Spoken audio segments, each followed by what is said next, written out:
Galingan, walang urungan, walang atrasan. Sa laban ng nakasalalay ang galing ng tao. I probably climb more than a million times. Laban sa diskarte ng hayop. Saan ka mas bibilib? Sa taong may bilib sa sarili? Well, our strategy is right off the get-go, we have to come out of the chute in a hurry. 1, 2, 3, Seaman! O sa hayop na nagpapabilib? Man vs. Beast. Galing at talino ng tao. It was easy. Bilis at instinct ng hayop. Magkakasubukan. Magkakasalpukan. Sino ang papalakpakan? Ang hayop o ang tao? May kasabihang size doesn't matter at may argumento rin tungkol sa nature versus nurture. May saysay kaya ang mga ito kung ang lakas ng tao at ng hayop ang sinusukat? Good evening! Magandang gabi, studio audience! Ready na ba kayo mag-cheer para sa team ninyo? Ha? Alright. Hati ang ating studio audience tonight. May kakampi sa Man. At meron naman kampi sa Beasts. Yan, malinaw. Mamaya, malalaman natin kung sino kaya ang makapagsasabing tama sila ng hinala kapag pinagtapat na ang lakas ng tao at lakas ng hayop dito sa Man vs. Beast. Sa unang duelo, masasaksihan isang bihasang Samoan tree climber versus an African chimpanzee na ayaw paawat pagdating sa akyatan. Sa ikalawang duelo, maghaharap naman ang 4 little people kontra sa isang 7-foot tall, 1,500-pound Arabian camel. Sino ang mananaig? Sino ang di papadaig? Man vs. Beast. Magandang gabi mga kapuso! Kaya nang nasabi ko kanina, hati ang studio audience natin. Pero para mas malinaw kung kanino sila pumapanig, nandito ang kanilang mga team captains. Una, ang palaban na si Charis Solomon. Hi, Chris. Hi. Hi, Charis. Siyempre ako, Chris, kampi ako sa matikas naman. Okay, Kasi bakit? ang man, may sarili ang pagdedesisyon eh. Sige, i-testing natin. Chris, maganda ba? Oo naman, syempre. Sabi ko na nga, be. Okay, there. I just proved my point. Thank you so much. Okay. Fair enough. O, ito naman ang iyong kalaban, si Sheena Halili. Wow! Chris, Yes, Sheena. ako, sa beast ako. Okay. Bakit? Bakit? Dahil ang beast, wild yan.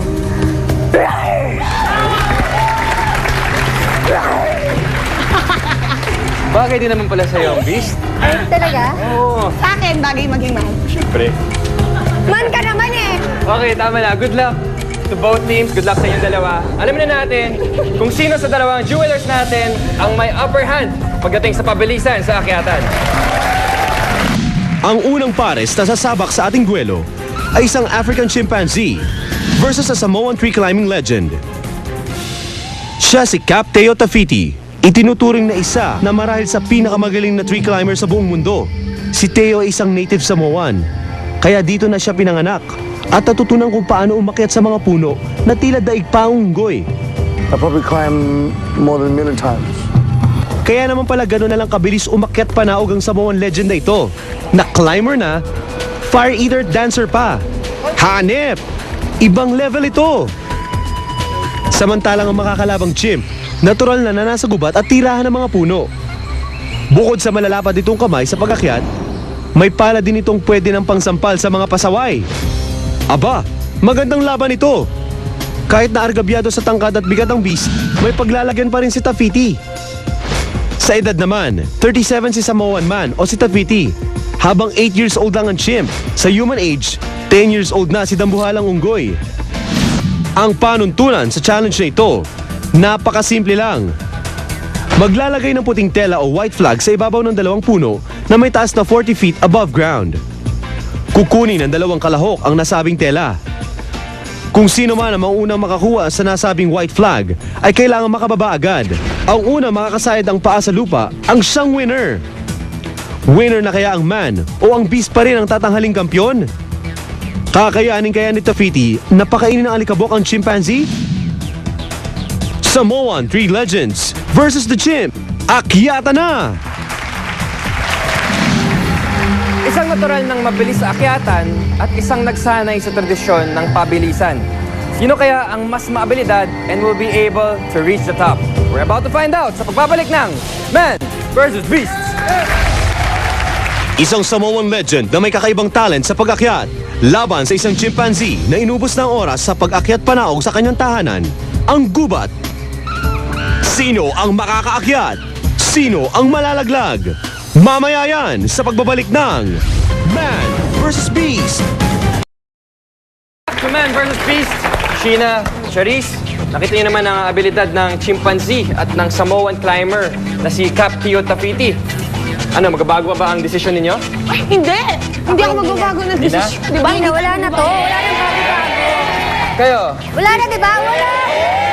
Oh, yan, mukhang sure na sila. So natural man sa mga chimpanzee ang maging mabilis pagdating sa pag-akyat ng mga puno, eh buong buhay naman na nagsanay itong si Cap Tio Tafiti sa Samoan tradition na ito. Ito na kaya ang maging ultimate test para sa kanya na may pagmamalaki niya sa kanyang mga kababayan. Saksihan natin ang amazing story ni Cap at ng chimpanzee. Harap-harapan na ang dalawang aakyat ng puno para patunayang isa sa kanila ang karapat-dapat na tawaging best climber in the world. Matatanda ang walang gamit ang pamproteksyon ng chimpanzee. Pero si Tafiti, suot ng paa niya ang traditional Samoan piece of fabric na tinatawag na alfunda. Ito ay para maiwasang mga tuklap o masugatan ng mga paa ni Tafiti. Tingnan mo namang makatingin si paring chimp kay Tafiti. Parang nangaasar. Belat daw. Kakaiba ito. Na pinatulan naman ng ating Samoan climber. Pero ito na. Get ready, folks! Go! Sabay silang nakasampa sa puno. Pero mabilis si Tafiti. Humahabol si Chimp. Pero sadyang mabilis ang man. Naiwan na si Chimp. Ayun! Unang nakuha ni Tafiti ang white flag habang si Chimp di pa nakakarating. Ang lupit ni Tafiti. Nakuha lang niya ng 19.2 seconds ang nasabing challenge. Habang si Chimp the Beast naman, 39 seconds. Kaya talo ang kampo ng unggoy. Panalo ang man, pero hindi rin. Huwag pa kasiguro, dahil nagyabang itong Samoan tree climber. It was easy. It was easy raw? May ganon? Panoorin nga natin ang replay kung easy nga ba? Aba, mukhang ang todo agad at di nahirapan si Tafiti. Mabilis siya. Mukhang easy nga niyang natapos ang challenge. Kaya naman pinatulan niya ang isa pang challenge sa kanya. Pagbigyan daw niya ng isa pang chance ang chimpanzee. Dahil pag nagkataon daw, matatalo na siya nito. Alam na raw kasi ng Beast na isa tong laro na dapat ipanalo. Kaya ang hamon ni Tafiti sa mga nagdududa pa rin sa husay niya, patulan uli si Chimp. This time, ang mismong challenge ni Tafiti, magagawa raw niya na makababa panaog sa puno ng 2 beses habang di pa natatapos ng chimpanzee ang 1 beses lang na pababa panaog sa puno. Mapapanindigan kaya ni Tafiti ang hamon sa sarili? Akyata na! Ba, hindi pa talaga tapos ang laban pagdating sa akyatan. O Charisse, bakit sa tingin mo, mananalo ang pambato mo sa laban? Alam mo, meron akong pambato dito eh. Kaya sige, sasagot dyan sa tanong Okay, mo. oh. Ladies and gentlemen, round! Sige nga rin, bakit? Bakit tingin mo mananalo ang man? Maliban po sa nagpa-practice po siya, determinado po siya, tsaka may confident po siya sa sarili niya. May confidence siya, yes! Sheena, sa side mo naman, bakit sa tingin mo, kaya manalo ng chimpanzee? Bakit sa tingin ko? Baka mabuti pa tanungin natin, bakit sa tingin ni Rosette? Okay.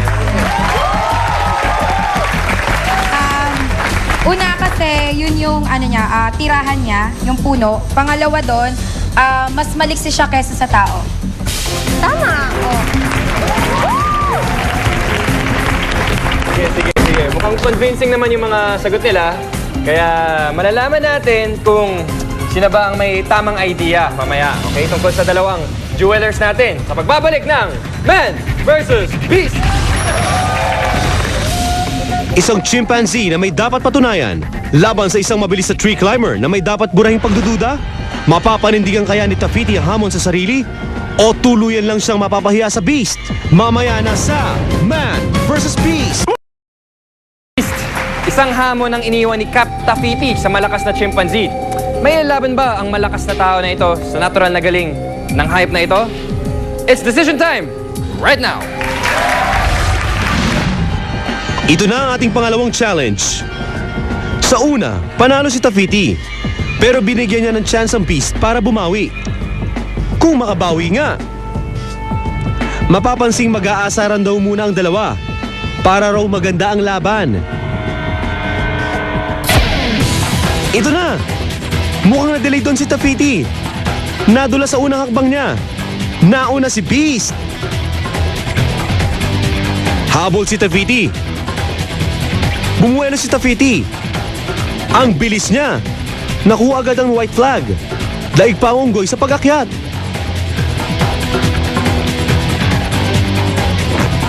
Pero may kapaguran din siya. Nakaunang baba at akyat na ang Samoan climber. Pero on the way naman pababa ang chimpanzee. Kailangan matapik na ng Samoan climber ang pinaglagyan ng white flag o base kanina para makababa na siya at manalo. Kaso ayun na, pababa na talaga ang chimpanzee para mapanununan na ang second challenge. Ang Samoan climber mukhang pagod na talaga. Hirap na. Pero ayan, at tatapingin pa rin niya ang base para makababa na. Sa ibaba, naghihintay na si Beast. Natapos ni Beast ang kanyang unang baba panaog na hindi pa natatapos si Tafiti ang kanyang 2 ulit na baba panaog. Meaning, talo sa sariling hamon si Man. Natapos si Beast ang pangalawang challenge na may oras na 44.5 seconds. Habang si Tafiti o ang Man ay nakakuha naman ng 1 minute and 16 seconds. Pero dahil nanalo naman sa unang challenge ang Man at isa ang Beast, kaya ang score, Man 1, Beast 1.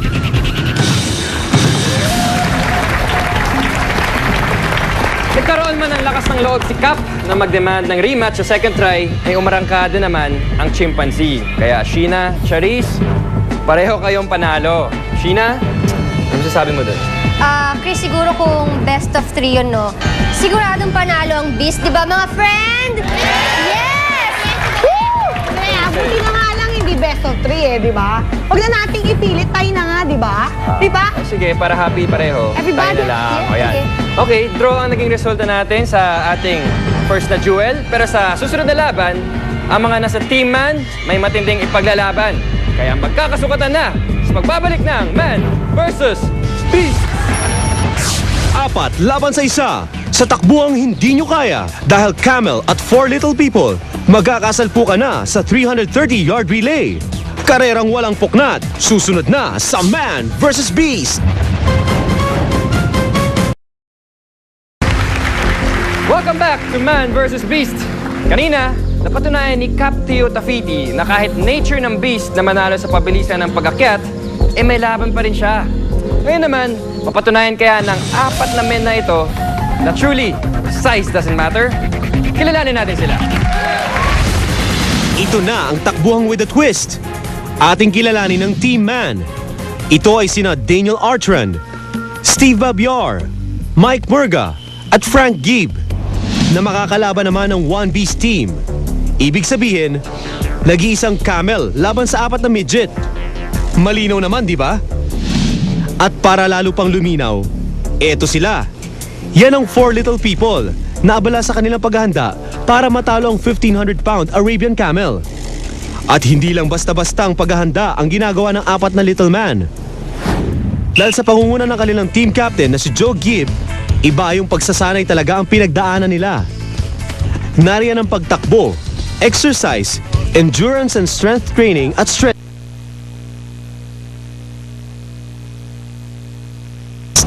na matatalo nila ito sa araw ng pagharap nila. Well, our strategy is right off the get-go, we have to come out of the chute in a hurry. 1, 2, 3, Team! O di ba? Ang taray ng Giant. Pero malaking hamon ang kakaharapin nila dahil Giant talaga ang makakasugupa nila. May bigat na 1,500 pounds lang naman ang camel na hinahamon nila sa takbuhan. Ang African camel na kayang tumagal sa tuyong disyerto ng ilang buwan at may kayang maglakad ng 25 milya at kung makakaramdam ng pagbabanta sa kanyang buhay o kapag nilapitan ng kaaway, ay pwedeng maging 1,500 pounds running machine dahil sa kanilang powerful legs. Dahil dito, ano naman kaya ang pantapat ni Team Captain Joe kapag ginamitan sila ng bilis ni Beast? Any strategy, sir? Well, our strategy is right off the get-go, we have to come out of the chute in a hurry. Kaya pala bago nagsimula ang labang ito ay sinisilip na ng Team Man si Beast. Sinusukat kung kaya ba silang daganan nito. Pero para kay Frank Gibb, na anak ng team captain na si Joe, Oh, I want it bad. I want to do it for my dad and make him proud. magiging proud nga kaya si Joe sa anak na si Frank pagkatapos ng duelo? Hindi natin masisiguro yan. Lalo na kung pagbabatayan natin ang tail of the tape. Sa edad, pawang 27 anyos ang apat na little man. Mas matanda sila kumpara sa Beast na 4 or 10 years old sa human age. Sa bigat, ang combined weight ng apat ay 462 pounds kumpara sa 1,500 pounds na camel. Sa height, wag na nating pag-usapan. Pag-usapan na lang natin kung paano ang chance ang panalo ng 4 little man kay Beast. Una, dapat mabilis ang umpisa nila at maipasa ng maayos at malinis ang baton. Sa camel naman, focus lang.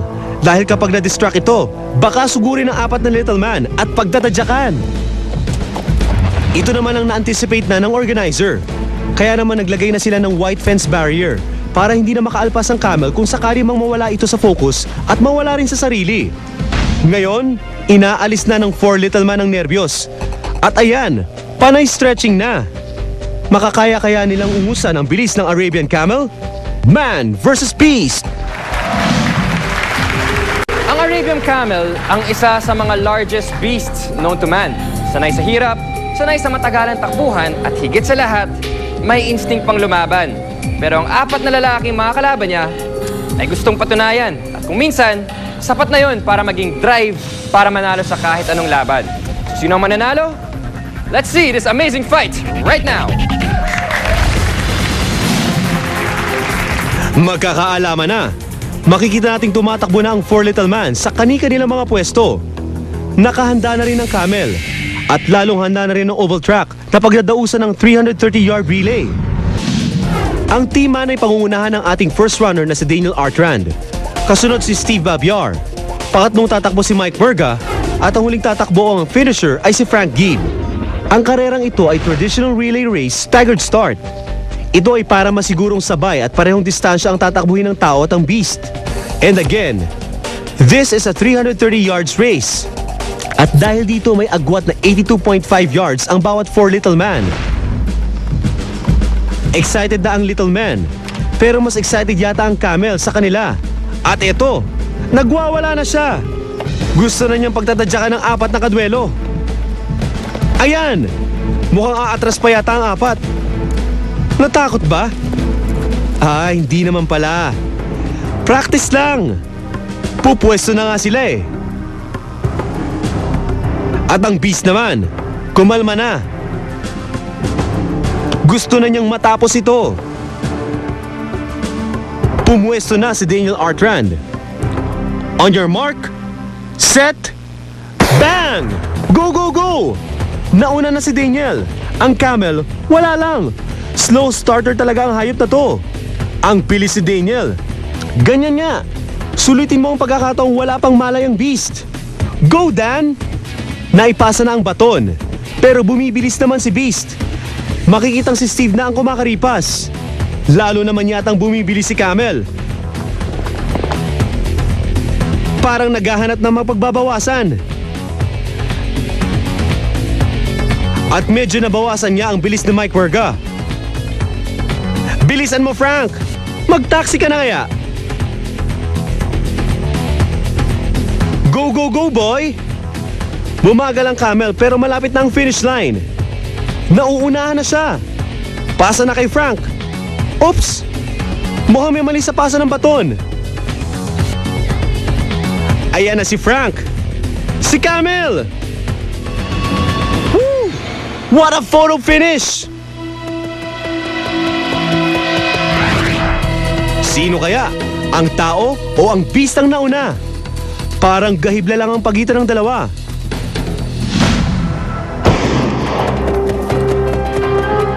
Sa replay, mabilis ang umpisa ng Team Man. Parang namasyal pa kasi ang camel.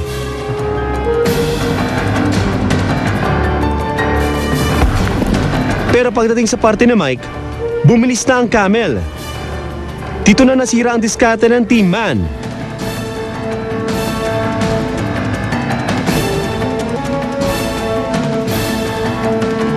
May delay kasi sa pagpasa ng baton kay Frank, pero sa huli, ginawa lahat ni Frank para manalo sila.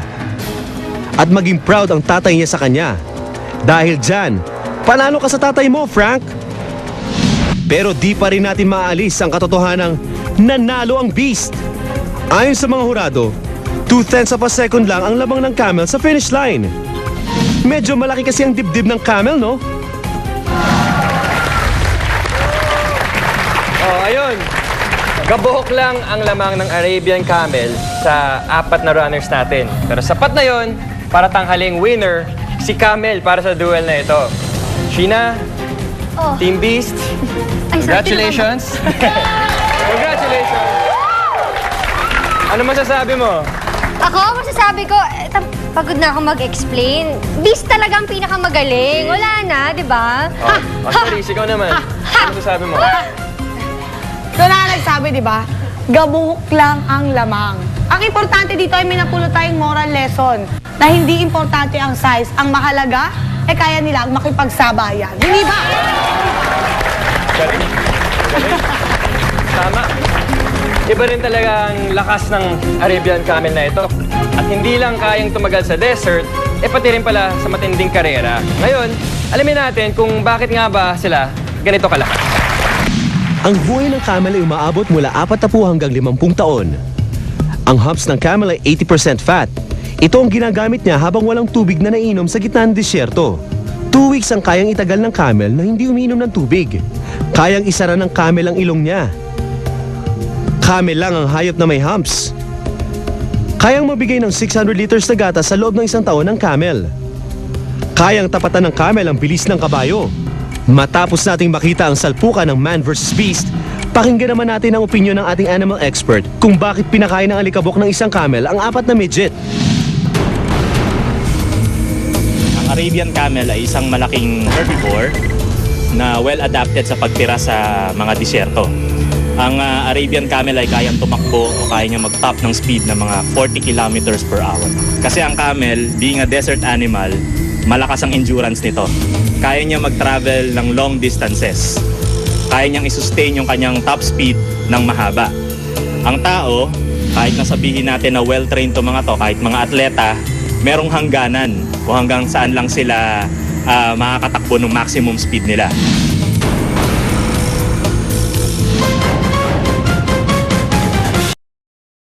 Isang chimpanzee.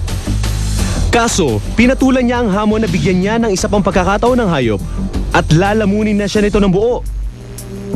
At nangyari nga, kaya tabla sila. Kapwa sila nakascore.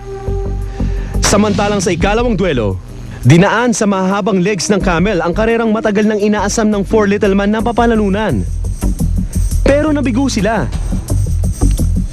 Sa huling bilangan, 2 sa hayop, 1 sa tao. Dahil kapwa nakascore ang chimpanzee at Samoan legend sa 2 hamon. Habang sa bakbakang camel at midgets, malinaw na denominate ni camel ang karera. Kaya ang resulta, Man 1, Beast 2.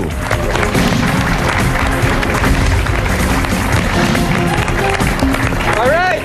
It's been another exciting night dito sa Man vs. Beast. Maraming salamat sa inyo, studio audience! Thank you. Napaka-enthusiastic ninyo. And of course, my 2 partners, Charis and Sheena. Ay, nakakayo ka ba? Thank you so much for being such a great team captains. Yay! Napaka-sport ninyo. Napaka-sport ninyo. Maraming salamat. Ang tagal mo yumakap.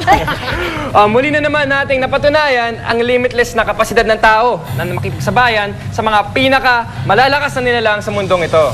Kaya wala talagang imposible. Ito po ang laban ng lakas. Laban sa lakas. Ako po si Chris Tiu, and this is Man vs. Beast!